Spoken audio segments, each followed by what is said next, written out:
Hello everyone, आज के इस वीडियो में हम बात करने वाले हैं कि जो नया वेंडर एसएससी ने एडुकेटी को दिया है उसके आधार पर आपको किस तरीके से अब तैयारी करनी है, क्या क्या चेंजेस देखने को मिले हैं। मैंने पूरा एनालिसिस किया है। 10 से 11 दिन जो भी अब आपके सिलेक्शन पोस्ट के जो पेपर हुए हैं उनको देखते हुए ही आगे का रोड मैप तैयार किया गया है। तो इस वीडियो में हम पूरी बात करेंगे कि इंग्लिश और जीएस में आप किस तरीके से अपनी जो प्रिपरेशन कर रहे थे उसमें चेंजेस ला सकते हैं, थोड़े से चेंजेस करने हैं, और जो भी आपको चेंजेस अब पेपर में देखने को मिलेंगे उनसे आपको कैसे सामना करना है उनका, और किस तरीके से उन क्वेश्चंस को टैकल करना है। और अब जो आपके सीजीएल है, एमटीएस है, सीपीओ, आगे का जो भी आपका टारगेट है, जो भी आपका पेपर बचा हुआ है, उनमें आप किस तरीके से इस बचे हुए टाइम को दे सकते हैं जिससे आप बाकी स्टूडेंट से आगे निकल सकते हैं। तो वीडियो को शुरू से एंड तक ज़रूर देखना है, वरना अगर आप वीडियो स्किप करते हैं तो आप उस आम स्टूडेंट्स की भीड़ में आ जाएंगे जिसमें स्टूडेंट्स को पता ही नहीं है, पुराने पैटर्न के हिसाब से पढ़े जा रहे हैं। अगर आपको एज चाहिए, बाकी स्टूडेंट्स से अलग होना है थोड़ा, अगर आपको एक्स्ट्रा नंबर आपको फैच करने हैं तो आपको इस वीडियो को शुरू से एंड तक ज़रूर देखना, क्योंकि इसमें सारी बात की गई है जो आपके लिए ज़रूरी हैं, जो आपको समझना है। पूरा निचोड़ इस वीडियो में आपको मिल जाएगा। तो वीडियो को बिना स्किप की शुरू से एंड तक ज़रूर देखना है, और लास्ट में आपका जो भी डाउट होता है वो कमेंट सेक्शन में आप ज़रूर पूछना, ठीक है। तो बिना टाइम वेस्ट किए शुरू करते हैं। तो सबसे पहले हम देखते हैं जो आपकी स्ट्रेटजी जीएस में रहने वाली है। हम बाद में इंग्लिश में भी बात करेंगे। तो जीएस में जो चेंजेस देखने को मिले हैं, टीसीएस में क्या था, एडुकेटी में क्या था। देखो, सबसे बड़ा जो चेंज है वो है, पहले आपके टीसीएस में जो क्वेश्चंस आ रहे थे वो आपकी वन लाइनर क्वेश्चंस होते थे, ठीक है। और उन क्वेश्चंस में सबसे बड़ी बात ये थी कि रिपीटेशन होता था, तो सारे जो कंपाइलेशन होते थे स्टूडेंट्स उनको देख के जाते थे, और स्टूडेंट्स को कोई भी दिक्कत नहीं होती थी, उन्हीं को करते थे बच्चे। तो ये सारी चीज़ें थी। लेकिन एडुकेटी आने से क्या हुआ है कि जो वन लाइनर्स थे आपके, वो बहुत ही ज़्यादा कम हो गए हैं, पहले की तरह नहीं है। अब जो पहले क्वेश्चन वन लाइनर आते थे अब ऐसा नहीं रहा आपका पैटर्न। जो पीवाईक्यू हैं अब इतने इम्पोर्टेंट नहीं रह जाते हैं। मानता हूँ कि इम्पोर्टेंट हैं लेकिन इतने भी नहीं हैं। आगे हम वीडियो में बात करेंगे पीवाईक्यू को आप कैसे यूटिलाइज़ करोगे उनका, और कैसे आपको करना है, उनसे आपको कैसे मदद लेनी है, ठीक है। तो आप सबसे बड़ी बात करें तो चेंज हुआ वो क्या है, ठीक है। तो चेंज हुआ, सबसे बड़ी बात ये है कि आपका जो पहले रिपीटेशन अच्छा खासा क्वेश्चन का देखने का मिलता था, अब जो रिपीटेशन है जो 50 से 60% जो क्वेश्चंस हैं आपको पीवाईक्यू पे बेस्ड देखने को मिलेंगे, और 30 से 40% जो क्वेश्चंस होंगे उनमें अच्छा खासा पैटर्न चेंज देखने को मिलेगा। वो भी बात करेंगे किस तरीके का पैटर्न चेंज है। अब जो क्वेश्चंस आ रहे हैं वो कॉन्सेप्ट बेस्ड हैं, और सबसे बड़ी दिक्कत आ रही है स्टूडेंट्स को वो है टाइम मैनेजमेंट की। सबसे बड़ी दिक्कत देखने को मिली है सबके लिए, जो बच्चों के लिए टाइम पड़ रहा है वो शॉर्ट पड़ रहा है टाइम। तो टाइम ऐसा नहीं है कि यहाँ पे सभी के लिए ऑलमोस्ट नया इंटरफेस है, क्योंकि जो पहले पेपर होते थे एसएससी के 2017 से पहले 17 तक, तो वहाँ भी क्वेश्चंस थोड़े ऐसे ही देखने को मिलते थे, लंबे क्वेश्चंस होते थे, तो वहाँ पे भी टाइम वगैरह की शॉर्टेज हुआ करती थी। तो इसी तरीके का अब पैटर्न देखने को मिला है। टीसीएस आया जब से काफ़ी बदलाव हुए थे, टीसीएस आने से इजी क्वेश्चंस आने लगे थे, तो कटअप भी काफ़ी हाई जाने लगी थी। तो अब जो देखने को मिलेगा आपकी कटअप भी कम देखने को मिलेगी। देखो, अब बात करते हैं जो आपका 30 से 40% में जो बच्चे ज़्यादा परेशान हैं, हल्ला है इसका, जो उसमें सबसे बड़ी बात क्या हुई, उसमें मिला है आपको पैटर्न चेंज। तो पैटर्न चेंज में आप किस तरीके के क्वेश्चंस देखेंगे जीएस में, अब वो ये क्वेश्चंस आपको देखने को मिलेंगे। जैसे कि पहले क्वेश्चंस वन लाइनर पे ही बेस्ड होते थे, तो अब ऐसा नहीं है। अब आपको क्रोनोलॉजी पे क्वेश्चंस देखने को मिलेंगे, अब आपको मल्टी स्टेटमेंट भी देखने को मिलेंगी। देखो, क्रोनोलॉजी को समझते हैं। जैसे कि हम एग्जाम्पल लेते हैं आपका हिस्ट्री से। हिस्ट्री में जैसे सिंपल पहले पूछ लिया जाता कि नॉर्थ में कौन सा महाजनपद था, लेकिन अब क्वेश्चन ऐसा नहीं है। अब क्वेश्चन जो बनेगा आपका वो है नॉर्थ से साउथ को आपको महाजनपद लगाने को बोल देगा, ईस्ट से वेस्ट लगाने को बोल देगा। तो कुल मिलाकर आपको अब ऐसा नहीं है कि रोट लर्निंग पे ध्यान नहीं देना है, अब आपको कंसेप्ट और पूरी एक सिस्टमेटिक वे में पढ़ाई करनी है। इस तरीके से आप ऐसे क्वेश्चंस को टैकल कर पाओगे। और क्रोनोलॉजी और ये जो मल्टी स्टेटमेंट वाले क्वेश्चन हैं इनको आप एलिमिनेट भी कर सकोगे आराम से। ये क्वेश्चन एलिमिनेशन से भी होते हैं क्योंकि 100% क्वेश्चन सबको नहीं आते हैं, ठीक है। जो नया पैटर्न में क्वेश्चन मैंने जैसे बताया कि क्रोनोलॉजी है, मल्टी स्टेटमेंट है, मैच दी फॉलोइंग है, तो ये एलिमिनेशन से हो जाते हैं और काफ़ी कम क्वेश्चन जो वन लाइनर देखने को मिलेंगे, ठीक है। तो ये थे आपके जो पैटर्न में चेंज देखने को मिला है जीएस में, वो ये 30 से 40% क्वेश्चन में जो टफ बता रहे हैं स्टूडेंट्स, वो ये वाले क्वेश्चन हैं, यही आपको क्वेश्चन देखने को मिलेंगे, ठीक है। तो अब आगे हम बात करते हैं कि अब आगे आपको किस तरीके से आपको जो आपकी जीएस है उसमें आपको टाइम देना है, किस तरीके से आप उस पर ध्यान देंगे। देखो, सबसे पहले जो है आपको अपना कॉन्सेप्ट बिल्ड करना है, ठीक है। आपको रोट लर्निंग पे कम ध्यान देना है। पहले जैसे आप फैक्ट्स को रट के चले जाते थे, ऐसे इस तरीके से अब नहीं होने वाला है। मैं मानता हूँ कि टाइम बहुत कम है और सिलेबस है ज़्यादा, ठीक है।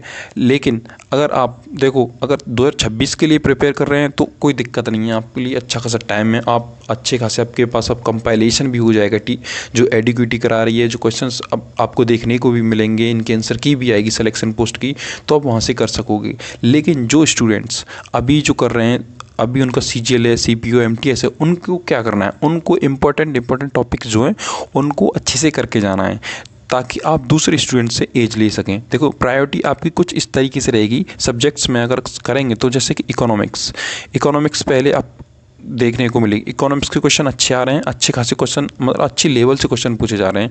और उसके बाद जैसे आपकी एंशिएंट मिडिवल है, फिर मॉडर्न हिस्ट्री करनी है, आर्ट एंड कल्चर से भी क्वेश्चन है। जो टफ क्वेश्चन अगर बनते हैं तो आर्ट एंड कल्चर से भी क्वेश्चन देखने को मिलते हैं और अभी भी देखने को मिले हैं। और हम ये भी बात करेंगे आपको कौन कौन से टॉपिक कहाँ से देखने हैं, ठीक है ना।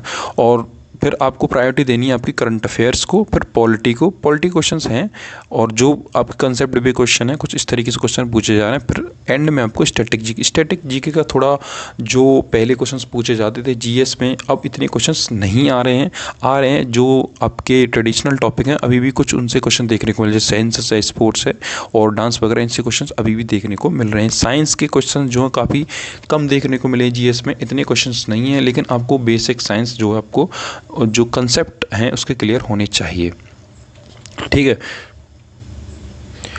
देखो, जैसे आपकी इकोनॉमिक्स से अगर आपको मतलब जो इम्पोर्टेंट टॉपिक्स हो सकते हैं वो कुछ इस तरीके से आपको करने होंगे, और मैं कुछ इम्पोर्टेंट आपको टॉपिक बता दे रहा हूँ, आप इन्हें अच्छे से करके जाइए, आपको काफ़ी मदद मिलेगी, ठीक है।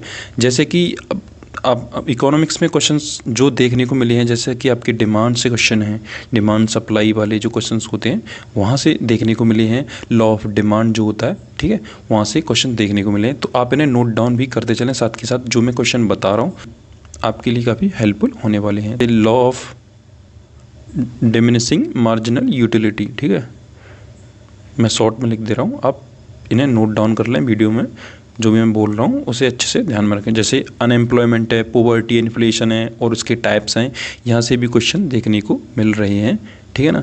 और आपका नेशनल इनकम है, जो अकाउंटिंग होती हैं, जैसे जीडीपी, नेशनल इनकम में आपकी जीडीपी, जीएनपी हो गया, आपका एनएनपी हो गया और आपका एनडीपी हो गया, तो यहाँ से भी क्वेश्चंस देखने को मिले हैं।